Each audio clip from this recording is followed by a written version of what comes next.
Beginilah kondisi warga Besipai, Kecamatan Amanuban Selatan, Kabupaten TTS, setelah terjadi penyerangan dari massa desa sekitar pada Kamis 15 Oktober 2020 kemarin.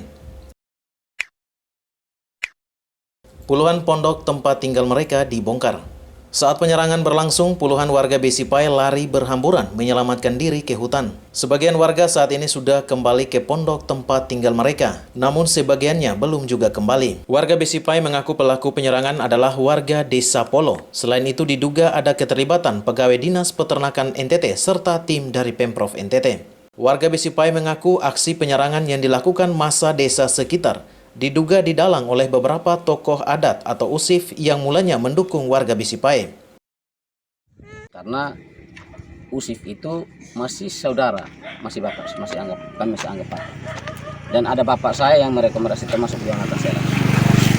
Itu pun kami minta bapak mereka pulang. Kenapa bapak mereka harus dengan ini Pemprov suruh kita perkara terus sebentar datang dengan Pemprov dan pimpin anak-anak lain untuk usir kami dari sini. Jadi saya juga peluk bapak pulang saja. Soalnya kan sudah banyak, suasana sudah tidak benar. Ya saya juga pas ada situ saya ajak bapak pulang saja, saya peluk bapak pulang. Tentara saya bilang jangan ada yang pukul waktu ini bapak tua. Ini kita punya orang tua semua. Kita punya orang tua. Karena yang datang itu juga ipar-ipar. Saudara semua. Termasuk Arif Bos itu juga masih saudara. Kalau kita mau cerita itu saya tahu.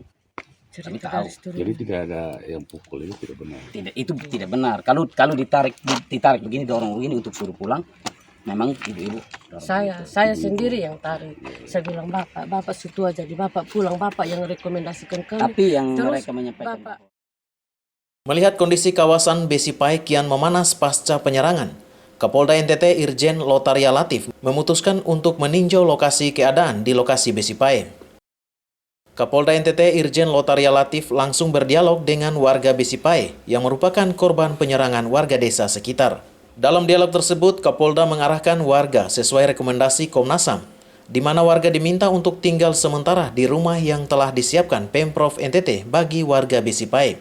Selain itu, warga juga diminta untuk menempuh jalur hukum terkait status kepemilikan kawasan Besipai. Kapolda memastikan kepada warga yang ada bahwa situasi di lokasi penyerangan benar-benar kondusif saat ini. Saya panggil sore-sore kemarin saya panggil, Pak. Mana dari penasihat hukum? Dengan tidak saya mengintervensi karena itu hak normal untuk menggugat kata-kata haknya itu silakan saja. Tapi rekomendasi ini perlu kita laksanakan supaya situasi semua kondusif. Karena rekomendasi itu seperti arahan dari Komnas HAM yang juga sudah mungkin datang ke sini ya. Komnas HAM kan sudah melihat kondisi ada anak-anak, ada ibu-ibu, ada bapak-bapak yang juga perlu tempat rumah tinggal dan sebagainya. Di situ salah satu ada 3 rekomendasi yang saya baca dari Komnas HAM untuk warga di sini. Satu adalah agar warga tinggal sementara di rumah sementara yang sudah disiapkan oleh Pemprov. Itu rekomendasi Pak, rekomendasi Komnas HAM. Yang kedua, menjaga kondisivitas wilayah, menjalin komunikasi dan sebagainya. Yang ketiga adalah mempersilahkan untuk mengajukan proses hukum. Itu rekomendasi Komnas HAM Pak, untuk warga di sini. Nah, kami ingin melihat.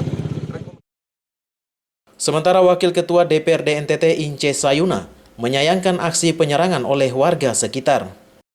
Ince menduga kejadian penyerangan tersebut terdapat oknum provokator dari kedua belah pihak. Sebagai wakil rakyat Dapil TTS, politisi Partai Golkar ini meminta Pemprov untuk menghentikan aktivitas di lokasi sengketa hingga ada putusan resmi dari pengadilan. Di situ mereka udah trauma dengan aparat. Pendekatan yang selama ini dipakai oleh pemerintah daerah itu membuat masyarakat itu trauma. Jadi begitu mereka lihat orang berseragam, yang ada di kepala mereka adalah lawan. Dan hanya itu kekuatan yang mereka punya untuk bisa mempertahankan mereka punya hak. Kita lihat kemarin itu kan anak-anak, perempuan, entah didesain atau apa. Tapi coba lihat gerakan mereka. Mereka sudah tidak mau takut mati lagi. Hantam-hantam aja kan. Saya lihat di video itu mereka sudah beringas. Dan itu kekuatan yang mereka punya untuk mempertahankan apa yang mereka punya hak itu. Nah karena itu saya bilang sama pemerintah daerah, karena ini persoalan belum tuntas, maka saya kira pertama kita cooling down dulu untuk sementara, jangan ada dulu aktivitas di situ. Jangan dulu ada aktivitas di situ, karena jika pemerintah mulai lagi dengan aktivitas, mereka akan terus ganggu. Karena belum tuntas persoalan intinya. Nah, dari dulu saya sering mendorong pemerintah untuk dialog damai. Jangan pemerintah kerjakan sendiri. Ada banyak orang yang mau bawa bantu pemerintah karena dia punya niat baik sebetulnya. Ada banyak orang yang mau bantu pemerintah juga. Dan ingat, dalam dialog itu dua pihak harus equal. Tidak boleh kita datang dengan sebuah keputusan harus begini, harus begitu gitu. Karena tidak akan ada kesepakatan. Harus equal. Bangun komunikasi yang dialogis dan pendekatannya lebih humanis. Minta bantuan berbagai pihak itu di stakeholder yang ada di sana, tokoh agama. Pasca kejadian penyerangan warga Besipae pada Kamis 15 Oktober 2020 kemarin, puluhan warga Besipae kehilangan tempat tinggal.